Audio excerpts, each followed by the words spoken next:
Tell me you bought a pub on a dogging site without telling me you bought a pub on a dogging site.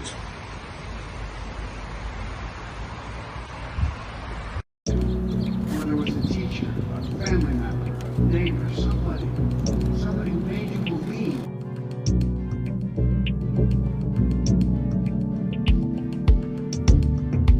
Judge Jackson will apply in every case that comes before you, and they will see.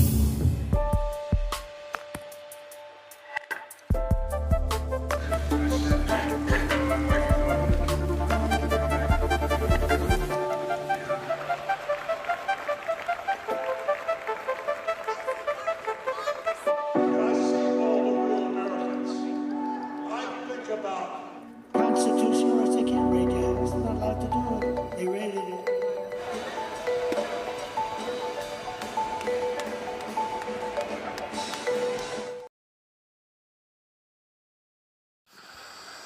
We'll have to look at what's meant by voluntary.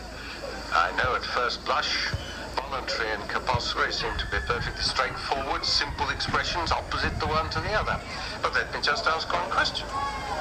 Suppose it were decided that those who had dependents still abroad could not claim tax relief on their behalf. Now, no doubt, that change, an administrative change which would bring our tax law into line with that of many other countries, would greatly stimulate the propensity to accept assistance with repatriation. Now, I see. So you regard that as voluntary? Persuasion. I see. So that's voluntary. You class that as voluntary? Well, persuasion or intimidation. Well, you tell me. I want to know what you mean by voluntary. And I've given you an example of a government policy which would undoubtedly increase the propensity to accept assisted repatriation. Now, is that to be classed as voluntary repatriation? No, I would term that as an inducement to accept. And you regard that as voluntary? No. You asked me whether I have in mind voluntary or compulsory. And therefore I must know what it is that you regard as voluntary. Now I want you to tell me whether that would be voluntary repatriation. No, I would think that would be intimidation. Oh, I see.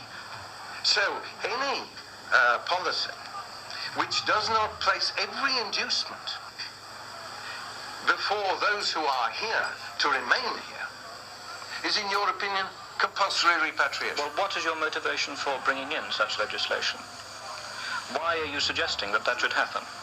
I'm suggesting it because if it is public policy that in order to avert evils which threaten all, including the immigrants, the prospective future size of the immigrant population shall be reduced, then the government would, in such matters as taxation, naturally and logically behave not on the assumption that this is a population permanently domiciled here, but that it is a population only temporarily domiciled here. And I gave you an example of it. And therefore, I'm pointing out that to talk about voluntary and compulsory as though they were single alternatives, monolithic alternatives, is nonsense. Can I then ask you why anyone... You've gone off that, then? Well, if you wish to continue with the discussion, Yes, I see. how would you define? You define compulsory? You see, Well, I'm wondering. Compulsory in the sense in which this term is used, I'm sure, that the sense which it conveys to the general public is that a person would be physically seized and deported, like a person being taken on board Majesty's ships of war at the end of the 18th century. So where would you draw the line, Mr. Powell?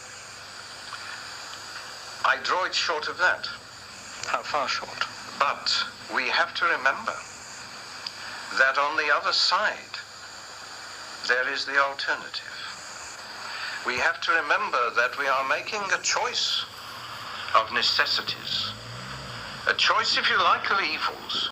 Though, to return to one's own country, 15 or 20 years' time, the black man will have the whip hand over the white man. It's a speech which, 50 years on, still rears its head when the topic of immigration is raised. On the 20th of April 1968, the Conservative MP Enoch Powell spoke against mass immigration at the party's political centre in Birmingham, in what is known as the Rivers of Blood speech. The speech was critical of the Race Relations Bill, which later that year became an Act of Parliament. The new legislation made it illegal to refuse housing, employment and public services to people on the basis of race.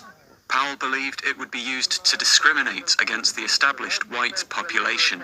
Reaction to the speech was swift, with party leader Edward Heath removing Powell from his post as Shadow Defence Secretary, citing the speech's inflammatory nature and the risk of damage to race relations. It is like watching a nation busily engaged in heaping up its own funeral pyre. However, Powell's sentiments were shared by many voters, and the speech is believed to have been a decisive factor in the Conservatives' 1970 general election victory. Only 4 years later, the Wolverhampton MP had left the party in protest at the government's decision to take Britain into the then European Economic Community.